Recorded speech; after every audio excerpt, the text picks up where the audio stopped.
Hi everybody, how you doing? I hope you're having a great week. This week we're going to talk about the myth of the 21-day habit change. This is one of the most pervasive things I've run into literally throughout my whole life in our culture, which is a belief system that says it only takes 21 days to change any habit. Now, I think if you look around at the big wide world, it's fairly obvious that it probably takes longer for some people in some instances to change a habit than 21 days. Because honestly, if we only had to do stuff for 3 weeks to make it automatic, everyone would eat well, everyone would exercise, everyone would look great, everyone would be nice, all those different things that we would love to see happen in our own lives and in everyone else's life, and yet that's not what we generally see.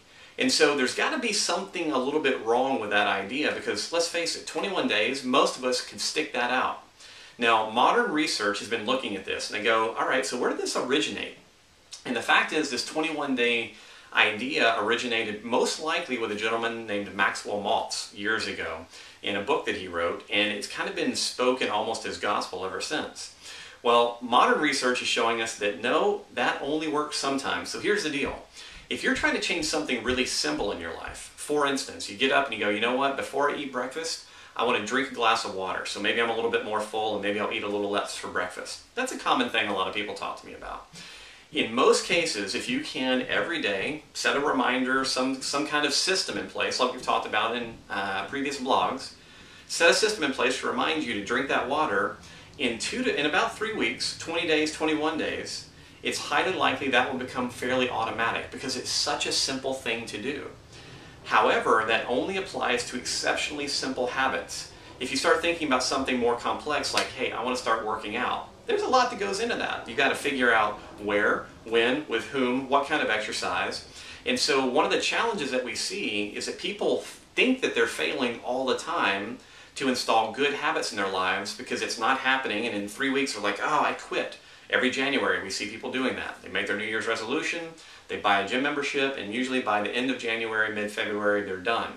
Well, I want you to give yourself some slack. Cut yourself a little bit of slack and start to realize that when you're talking about a more complicated habit, you need to be thinking literally in terms of 60, 90-day changes, or even up to a year.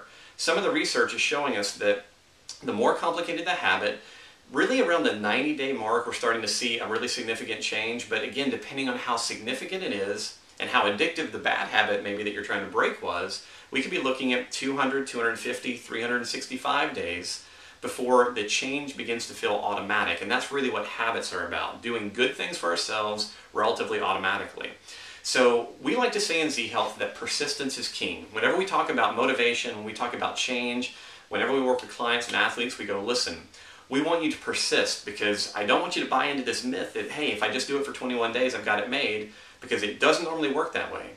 Number one. Number two, the other thing that gets tied into that, people think that if they fail, let's say they've been doing their new habit for 19 days and they skip day 20, very often there's this perception that, oh my gosh, I have to start over from scratch. And that's not how it works. The fact is that whenever you repetitively practice something, you're rewiring your brain. And just if you skip a day, especially if you've been doing it for a period of time, if you skip a day, all that wiring doesn't come undone. It's just a small delay. So the encouragement we always make is, number one, don't buy into the 21-day myth, persist. And number two, if you have a day here or 2 days there, whatever, don't feel like you've ruined all of your progress. Just go, hey, I've had a couple of days off, I've rested, I've recovered, now I'm ready to re-engage. If you can adopt those two things, your ability to change your habits is going to grow tremendously and allow you to really start to shape your life in a way that's much more advantageous for you. So, as I said, remember, 21-day only really works for highly simplified habits, and if you have a day off, that's okay. It takes time for your brain to make changes anyway, and sometimes a day off is a great way to restore and improve the function that's going on neurologically. Now, last thing I want to bring up, is there a way to take advantage of this in order to improve our bigger habits? So here's what I want you to think about.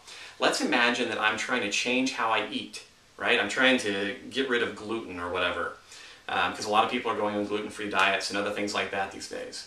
Now, could you imagine breaking that down into a really, really small habit? So in other words, rather than going, I have to get rid of everything white in my house, no white flour, no white sugar, never eat a piece of bread again, whatever it is, That's too big a habit. I mean, that's a huge idea to imagine you're going to accomplish that big a shift in such a short window. But could you say, all right, when I think through my regular days, I almost always have toast for breakfast. Now we're starting to take a really big habit change that you want to make, and you go, all right, for the next 21 days, can I replace that toast that I've been having with maybe gluten-free bread? Now all of a sudden, I am making a very, very small change that fits into that small habit change window, so that over 3 weeks' time, maybe I've begun to make really significant, real progress toward a bigger habit change by breaking it down into smaller components.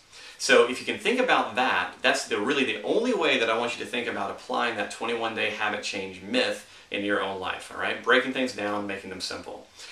I want you to get really good at this stuff, and so to help with that, at the bottom of this video, we've included some links. There are some great books out there that we recommend. Please check them out, because as I said, if I could give you any gift, if I could give my children any gift, it would be to understand themselves and their brains well enough to know how to work with them and not against them, to change habits at will, because it is our habits that made us who we are and that will make us who we're going to become. So let me encourage you to check those things out. I hope that you have a fantastic week. I'll look forward to talking to you next week. Thanks.